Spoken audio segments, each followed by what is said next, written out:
Alrighty guys, so time to go on our first little test drive with the new steering box. My very first impressions are that it definitely steers easier. Holy cow. Holy cow, it is tight.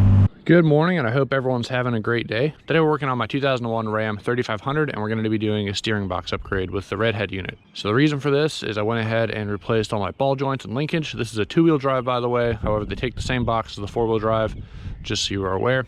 But I went ahead and replaced all my linkage a while ago, all the ball joints, tie rods, and pitman and idler arms, and it got rid of a lot of play. And then I went ahead and tightened up my stock box. Got rid of more play. However, the main issue I'm having is my stock box is leaking like crazy, and generally they're really hard to reseal up, and it's not something I want to deal with. So I figured it might as well be a good time to go ahead and upgrade to the Redhead box, take out the last of the slack in the steering. Even with tightening it up, it kind of still has a lot of slack, and you can tell when you move the steering wheel, you can look down and see the shaft spinning. It'll rotate into the box, and then the wheels don't rotate. So there's definitely some play still in there. It is a dreary day out, so don't mind that. But that right there is the stock steering box. And main issue, I probably would just live with the slop. However, it leaking everywhere is definitely getting old very fast. So let me go ahead and show you the new box, and then we'll get working on taking this thing apart. So this is the Redhead steering box right here. As you can see, it's got a little red top right there. So it comes pretty well packaged up and everything, and you're supposed to package everything up in the core to go ahead and send it back. It is a reman box, so you can kind of tell there's a little bit of something else, actually just grease. But just so you know, it is not a brand new box, it is remanned. However, they do go over all the parts according to the description to go ahead and make this thing basically brand new. A couple of notes. I've heard of people saying that they have to adjust their box, and on this one anyway, warning: adjustment by anyone will void the warranty. This gear wheel is bench tested and double checked for play. There is no play in this steering. So I don't know if it's a new thing or what, but that's what it came with. And then another one, thread integrity bolts, not for mounting, please return bolts and core. So there's some bolts on the back side right here. Basically just keep the threads intact. So I'm gonna go ahead and, this thing's pretty beefy, and I'm gonna go ahead and start taking off my box. I'm sure there's quite a few areas to start off with where I'm gonna start this project. I've not done this before, so you're coming along with me for the first time. So I'm gonna go ahead and remove the pitman arm first. What that should allow me to do is basically start freeing stuff up. So I'm gonna go ahead and take off this bolt, and we'll see if we can't get this guy out of here. I do have a puller with me, so we should be able to get it out without too much of a hassle.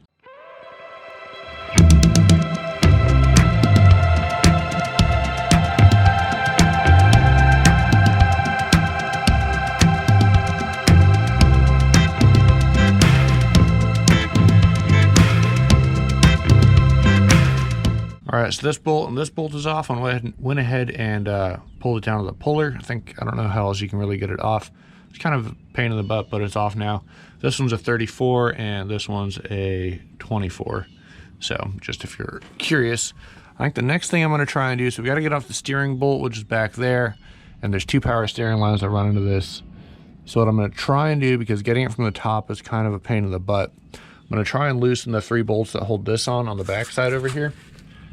And by loosening those, I'm hoping that I'll be able to just slide this thing up and over and let it hang, and then maybe I'll be able to get to the bolts that way. So that's what I'm gonna try. I'm sure there's other ways to do this, but I'm gonna give it a shot and see if it doesn't work or not. All right, so I'm gonna put the bolts back on just because that was not the wisest choice. However, to get to that top one, all I did, totally forgot, just rotate the steering wheel 180 degrees, and it's a 13 millimeter to get to the guy right there. So I'm gonna go ahead and take that guy off. Once that's off, we'll disconnect the steering shaft, and then we just got two power steering lines to worry about.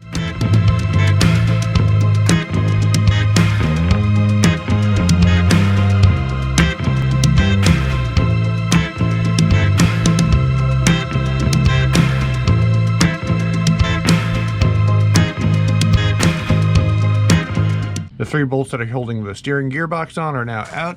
They're right there, and they're a 21 millimeter or a 13/16 is the size I'm using because I don't have a 21 on me. So now that that's out, let's see if we can finagle this thing down a little bit and get a better access angle. So if you are curious, there is a flat side inside that piece, so there's only one way it goes on, which is nice. Just something to be aware of. And the same thing with this, there's only one way this goes on, so there's no worry about getting things too far out of alignment unless you go past 180 degrees. Now that the steering shaft is loosened, I went ahead and just tilted the whole thing forward And I think I'll be able to get to these two bolts back here, so let's go ahead and give it a shot.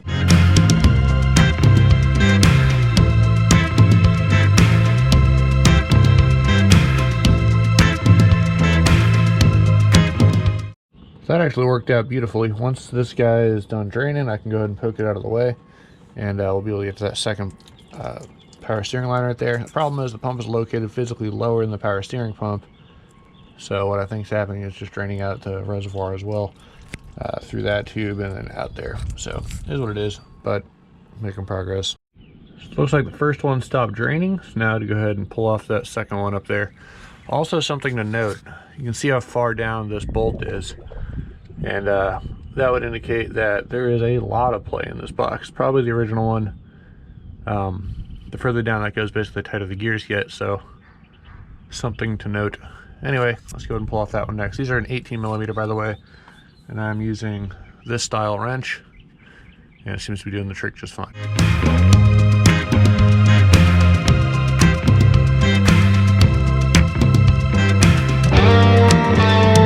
Alrighty, so these are the two units right next to each other. It looks like there's actually a broken green O-ring at the bottom of this one, so I would not be surprised.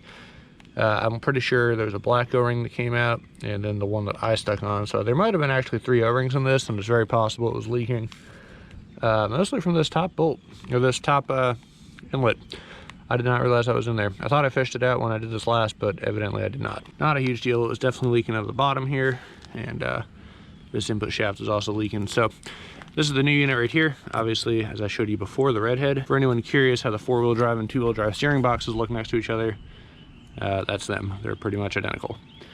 So something I did note, this one has the bolt adjustability here with an Allen key. This one's totally flush, so you can't actually adjust this thing.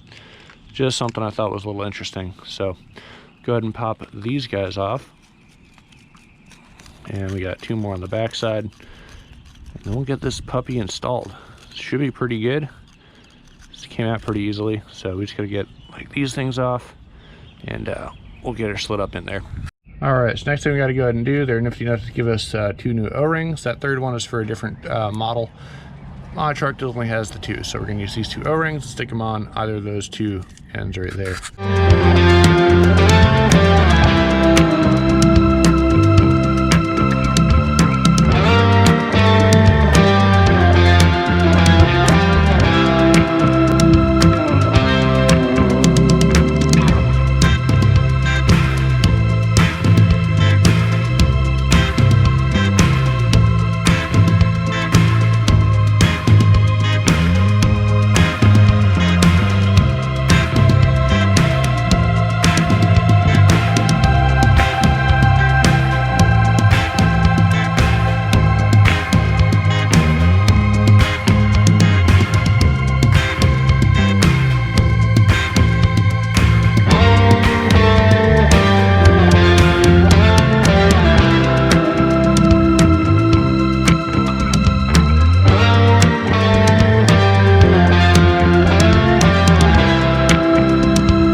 Alrighty, so the Redhead box is now tightened down.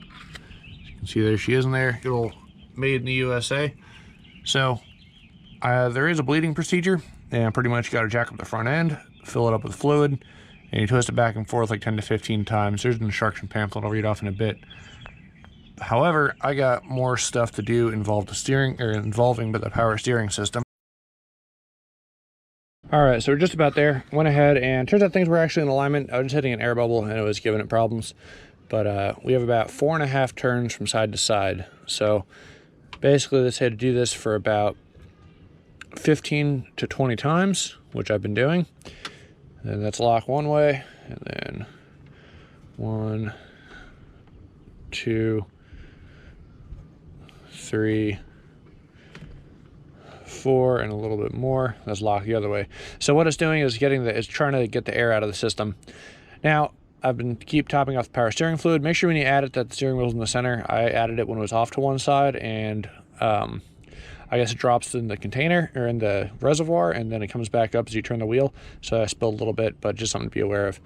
Once you get that done, I went ahead and detached the pitman arm just because it was easier than trying to jack the truck up and do the wheels back and forth. So once it gets up, we're just about there. So then they say that to go ahead and start the truck and do the same thing while keeping an eye on the fluid level. So I'm gonna do that right now. Let's see, 4, so to go back, 1, 2, so that's about the center. So I'm gonna go ahead and check my fluid level real quick, start the truck, and we'll go ahead and keep going. Also, while I was doing stuff, I kind of clean up the wiring a little bit here. Got my tuner wire to go inside the cab now, and then kind of tuck some of this stuff into a wire harness so it's out of the way. Looks a little cleaner. So let's go ahead and start it up. So what I'm gonna do, I'm gonna start the truck, and then I'm gonna turn it right back off and check the power steering fluid that way.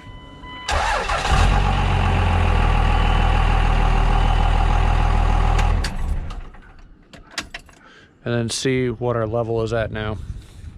I say to be careful because it will drop, and if it does drop too much, you're gonna suck air right back in the system and have to redo everything. So it's kind of why I'm curious to check. Let's see. One thing that's kind of annoying about the AirDog system is I freaking have that hose L connection like right on top of the power steering. What if they shoved it back like another inch or two? But yeah, so we're still at the cold fill mark. So yeah, guess it's good. So we're in the center, so I'm gonna go 2 turns side to side and not try to fully lock it out. They say to try to avoid locking it out when there's no load on it. Makes sense, you want to break in things. So let's go ahead and do that next.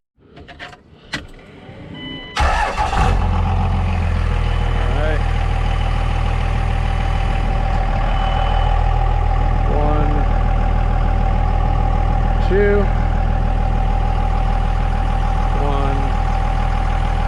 2, 3, 4,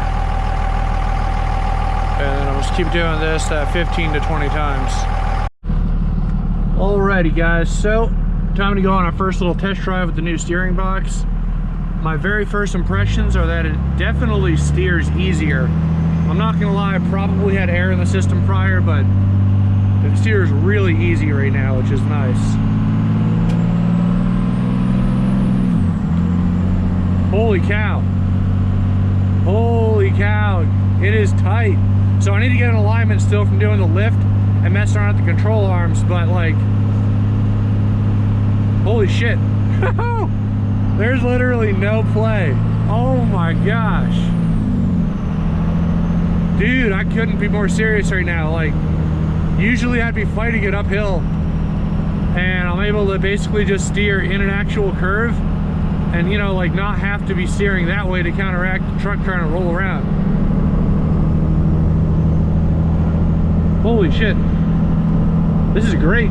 So, I kid you not, I actually feel feedback from the wheels, and I'm not used to feeling feedback in this truck. Like, I thought the steering wheel was trying to jerk me around a little bit. I'm like, what the heck? I've never felt like the truck immediately feed back that fast. Usually it's delay and I'll have to counter steer back and forth. But holy cow, this is great. Dude, I hope this thing holds up, but I could not be happier right now.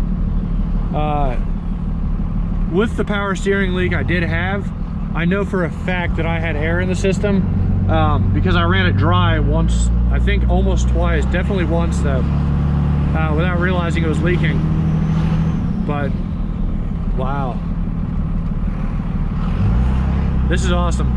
So once again, like I said, I got to get an alignment, which is why it's kind of off a little bit, but, and there's still a little bit of that counter steer in the turns, but holy cow, I could not be more happy right now. This is awesome.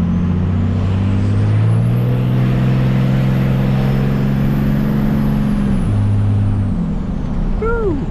Oh, when I moved my tune cable, I definitely clicked it into the one of the ones that's not gas saver mode. I just left a cloud back there. Whoops. There we go, that's better. I have 3 tunes on my edge box. One is for fuel economy. It adds a little power, but it's pretty much just a stock tune. The second one is like a medium tune, and the third one is more like a heavy tune. It's supposed to be like a plus 65 horsepower by just adding more fuel, essentially. So I usually run it on the light tune unless I'm actually towing, in which case I'll run on the heavy and I actually get better miles to the gallon because I'm not trying to add more gas than I need to. But holy cow, guys, so I'm gonna go ahead and get back to the house. I could not be more satisfied with this. That's awesome. Cummins do sound pretty freaking good.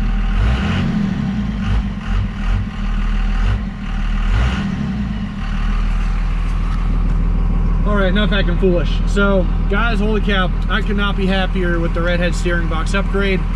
Wow. I'm sure most new boxes compared to the old stock ones are probably a pretty big improvement. Obviously, it's not leaking freaking power steering fluid all over the place anymore. But still, I did not expect it to be that good. It literally feels, I mean, not quite as good as the GT500, but it's almost there. Like, it is that tight. So with the new suspension pieces, so we had the new tie rods, ball joints, and pitman and idler arms that we did a couple months ago. Now with the new steering box, it is perfect. So all I got to do is get an alignment on this thing, and she's solid. So thanks for watching, guys. I appreciate everything. The channel is slowly growing with the truck, and I really appreciate you guys watching the videos. So without further ado, I'll see you in the next one. Take it easy.